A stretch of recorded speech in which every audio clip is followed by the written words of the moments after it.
네, 세 분 어서 오세요. 안녕하십니까?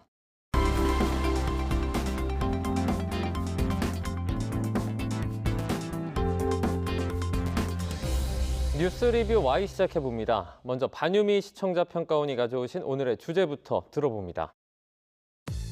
정상회담 보도는 국제정치와 외교의 중요한 영역으로서 현재의 안보 상황과 미래의 위협을 이해할 수 있게 합니다. 이번 북러 정상회담 이후 신냉전 체제로의 회귀가 우려되는 만큼 상당한 양의 취재와 분석 보도가 쏟아졌는데요. 오늘 뉴스 리뷰 Y 시간에는 지난 한 주 북러 정상회담 소식을 다룬 YTN 보도를 살펴보겠습니다. 네, 푸틴 러시아 대통령이 24년 만에 북한을 방문했습니다.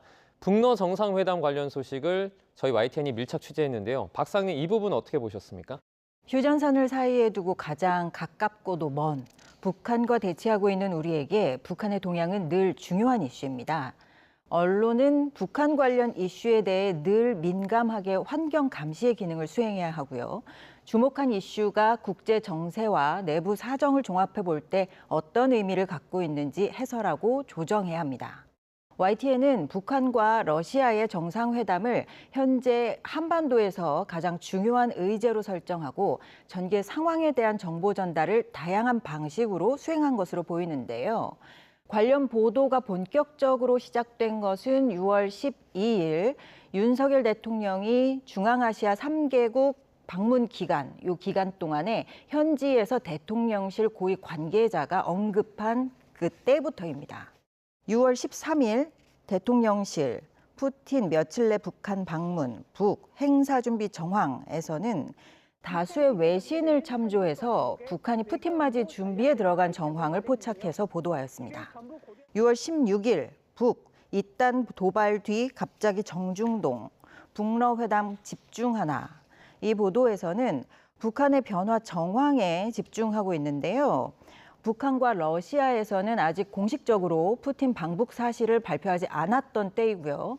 YTN은 평양 백화원 영빈관과 김일성 광장을 단장하는 모습, 그리고 평양공항 활주로를 정비하는 사실을 짚으면서 북한이 고요해 보이지만 무언가를 분주하게 준비하고 있다고 전합니다.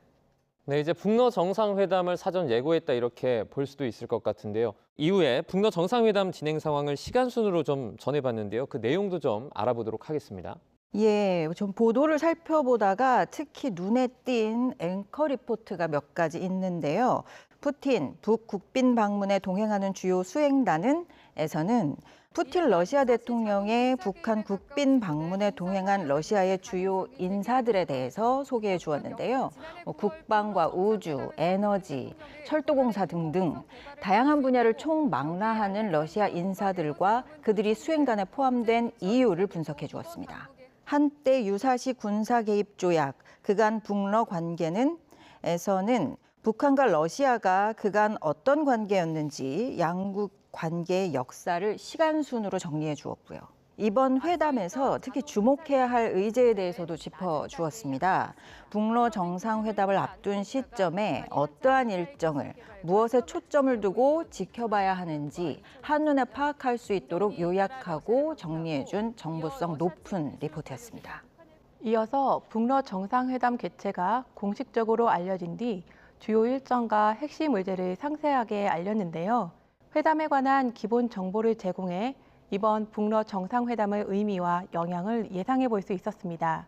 18일 푸틴 대통령 오늘 저녁 방북, 포괄적 전략 동반자 협정 준비에서 세 번째가 될 양국 정상 간 만남에서 전략적 동반자 협정에 서명할 것을 전망했고, 푸틴 24년 만에 방북, 대대적 환영 준비, 푸틴 24년 만에 방북, 평양 곳곳엔 푸틴 초상의 보도에서는 과거 러시아 대통령의 북한 방북 모습을 비롯해 공항 활주로, 김일성 광장 등에서 회담을 준비하기 위해 정리하는 모습이 포착된 위성사진과 푸틴 초상화가 시내 도로 곳곳에 걸린 SNS 영상을 공개해 주었습니다.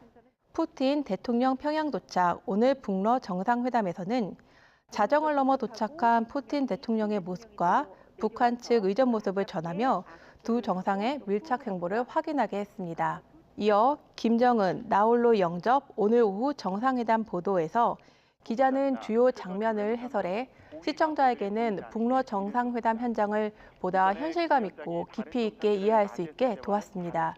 네, 이제 기사들을 보면 정보력을 발휘했던 어떤 그 사전 예고 형식의 보도들도 있었고요. 북러 정상회담 상황을 전하기 위한 취재력이 이 가운데 가장 돋보였던 것 같습니다. 쉽지 않은 부분도 있었을 것 같은데요. 실장님 어떻습니까? 그 방송 기자들 사이에서 시청률이 땅을 판다 뭐 이런 우스갯소리가 있습니다. 뉴스 가치는 있는데 시청자들이 크게 주목하지 않는 그런 분야들인데 경제 분야가 있고요. 그다음 외교 분야가 있습니다. 왜냐하면 이게 두 뉴스가 내용이 우선 좀 어렵고 하나의 사실보다는 전체적인 맥락을 이해해야만 뉴스에 이제 관심을 갖게 되는 그런 분야인 특징이 있는데요. YTN에서 이번에 북한과 러시아의 정상회담을 상당히 깊이 있고 집중적으로 보도를 했습니다. 시청률에 도움이 되지는 않습니다. 그런데도 불구하고 이렇게 열심히 취재한 것은 그만큼 뉴스 시청자들이 꼭 알아야 될 정보들을 가지고 있다. 그런 것이죠. 대개 외신을 보도할 때 그 뉴스 가치 평가를 두 가지 기준으로 하는데요. 첫 번째는 우리나라와 어떤 이해관계가 맞물려 있느냐. 이게 가장 중요한 거고요. 외국의 뉴스일지라도. 두 번째는 전 세계적으로 어떤 이해관계와 맞물려 있느냐. 이 두 가지를 그 뉴스의 조건으로 꼽는데 이번 뉴스가 바로 이제 정확하게 거기에 맞아 떨어지는 것이죠. 지금 북한과 러시아가 밀착하는 이런 상황은 전 세계적으로 볼 때는 굉장히 전 지구적인 뉴스다 이렇게 볼 수 있거든요. 러시아는 특히 우크라이나와 전쟁을 벌이고 있고 또 전쟁에서 사용하는 러시아와 우크라이나 무기가 서방에서 들어온 무기, 러시아는 북한에서 들어갈 것으로 보이는 무기들. 그래서 사실은 정치 또는 군사적으로도 굉장히 중요하다 이런 부분이 있었고요. 또 하나 이제 우리나라 입장에서 보면 한미일 그리고 북중러 이렇게 삼각구도, 신냉전이라고 불리는 삼각구도가 점점 첨예화되고 있는 상황이기 때문에 관심이 클 수밖에 없고요. 북한과 우리나라의 관계가 예전처럼 뭐 평화라든가 해빙 분위기보다는 경색 분위기 쪽으로 가고 있기 때문에 더 관심이 많았습니다. 그래서 그런 측면에서 YTN에서는 뭐 시청률을 차치하고라도 이번 뉴스는 좀 집중적으로 보도하자 이런 공감대가 형성됐다 이렇게 볼 수가 있는 거죠.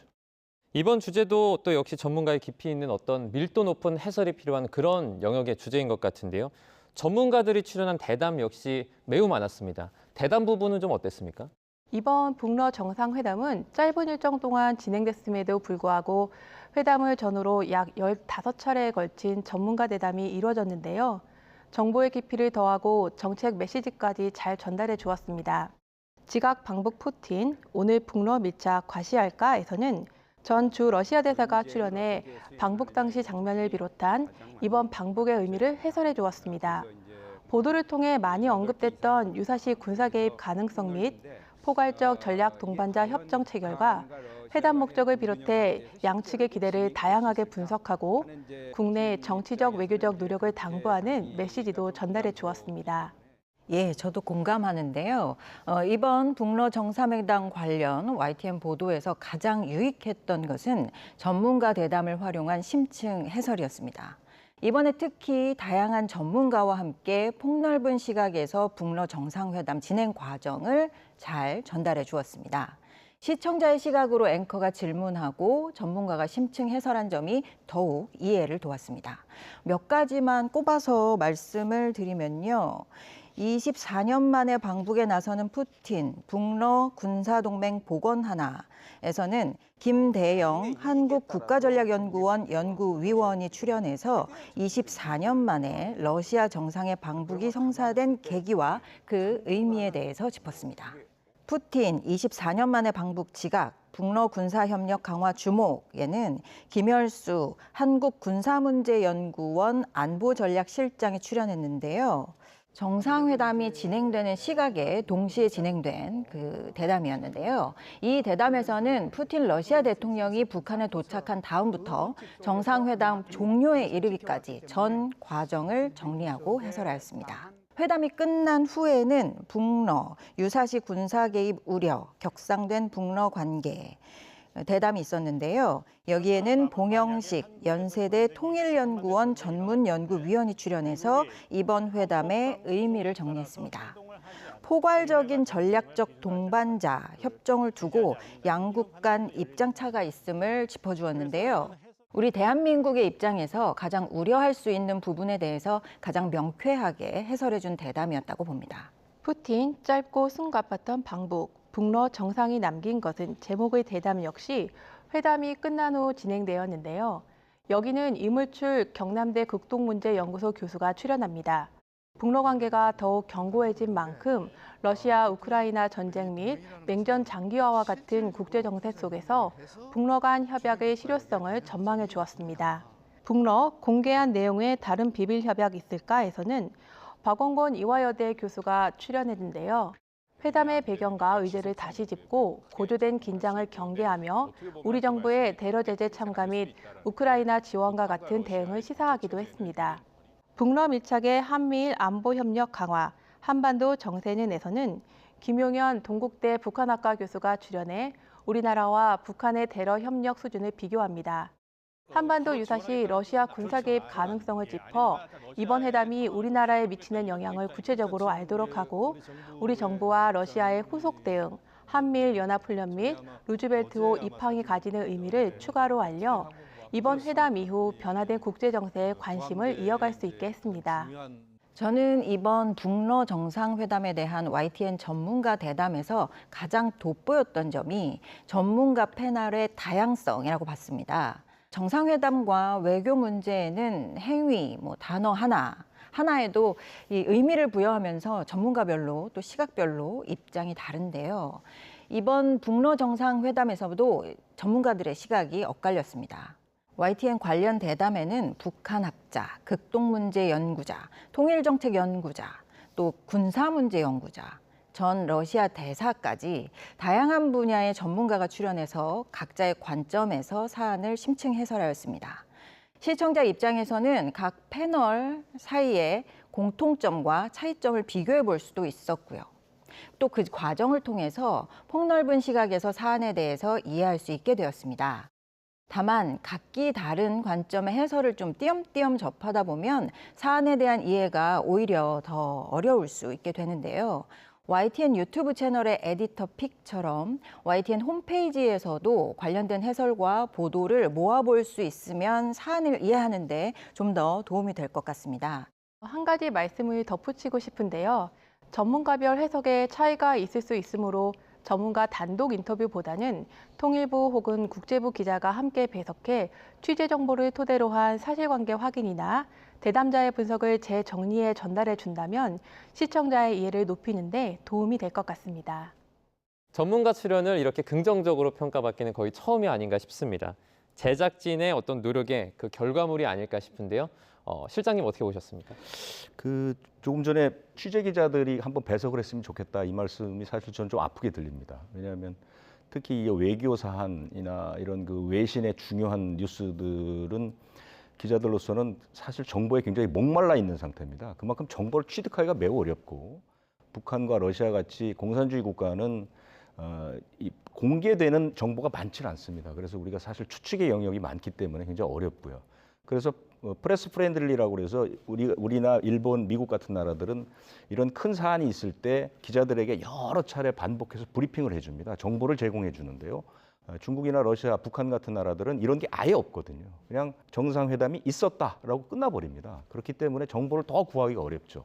이제 전문가분들은 아무래도 그런 걸 연구하는 학자분들이 많기 때문에 정보를 어느 정도 접근할 수 있는데 기자들은 그런 부분 좀 약하거든요. 그래서 이런 부분들을 해결하기 위해서 제가 한 번도 말씀드린 적이 있지만 YTN에서도 전문 기자라는 그 직종을 양성을 하고 있고 이 사람들이 일정 부분 대학이나 이런 연구소 같은 데 위탁해서 교육을 받기도 합니다. 그래서 앞으로도 비슷한 상황이 벌어졌을 때는 저도 박사님과 마찬가지로 기자들이 출연해서 전문가들과 함께 토론해서 시청자들한테 양질의 정보를 제공하는 그런 방식을 좀 더 적극적으로 추진할 필요가 있다 이렇게 생각을 합니다. 네, 최근 보도에서는 이제 영상 정보의 중요성이 높아지고 있습니다. 시청자의 주목도를 높이는 큰 요소로 작동하기도 하는데요. 이번 정상회담의 경우 현장 촬영이 어려운 만큼 보도 제작이 쉽지 않았을 것 같은데 이런 부분을 시청자 여러분들도 좀 느끼셨을까요? 네, 맞습니다. 푸틴 24년 만에 방북 지각, 북러 군사협력 강화 주목을 보면 YTN이 촬영한 것으로 보이는 북한군 움직임 영상을 공개했는데요. 여기에 전문가 해설을 이어갑니다. 시청자 입장에서는 눈이 갈 수밖에 없는 부분이었는데요. 그러다 보니 제작 과정이 궁금하기도 했습니다. 단독 취재와 전문가 해설로 제시한 독보적인 정보로서 안보 상황을 추가로 점검하는 역할까지 맡아주어서 이 부분을 긍정적으로 평가할 수 있겠습니다. 사실은 제가 우려하고 있는 부분을 평가원님께서 정확하게 짚어주셨는데요. 이번 북러 정상회담에 대한 보도에서는 YTN이 다양한 방식으로 현장 영상을 신속하게 입수하고 또 보도에 활용해서 빠르게 정보를 파악할 수 있도록 도왔습니다. 다만 현장 영상들을 접하면서 아쉬웠던 점이 하나 있는데요. 정확하게 출처가 표기된 영상이 거의 없었다는 겁니다. 사실은 북한은 직접 취재가 어렵기 때문에 대부분 외신을 인용해서 보도하게 되는데요. 대부분 이 경우에 시청자들은 YTN이 직접 취재한 결과로 인식하게 됩니다. 이 경우에는 인용한 매체가 만들어 놓은 프레임 안에 우리가 그 사안을 바라보는 시각이 갇힐 수밖에 없게 됩니다. 북러 정상회담에 대해서는 러시아 언론과 로이터 그리고 미국 언론, 통신사들은 각각 사안을 바라보는 관점이 다를 거고요. 그에 따라서 주목하고 확대하는 지점이 다를 겁니다. 이러한 상황에서 어쩔 수 없이 인용 보도를 해야 한다면 시청자들도 1차 자료 제공기관의 특성을 감안해서 정보를 수용할 수 있도록 출처를 명시하는 것이 대안이라고 봅니다. 간혹 리포트에 음성으로만 언급되는 경우도 있는데요. 시청자들이 좀 더 명확하게 파악할 수 있도록 인용 보도에는 시각적으로도 원자료를 가급적 표기해 주실 것을 부탁드립니다. 자, 그럼 오늘 뉴스 리뷰 Y 내용 정리해 보겠습니다. 이것만은 꼭 시간입니다. 먼저 평가원님부터 오늘 한 줄 평 부탁드립니다. 분석 보도의 균형, YTN 기자 출연도 고려해 주시길. 국가 간 정상회담과 같이 정상 간의 결정은 외교 관계를 비롯해 안보, 경제 등에 영향을 미치므로 정상회담 보도는 국민이 국제사회 동향을 파악하는 데 중요한 역할을 한다고 생각합니다.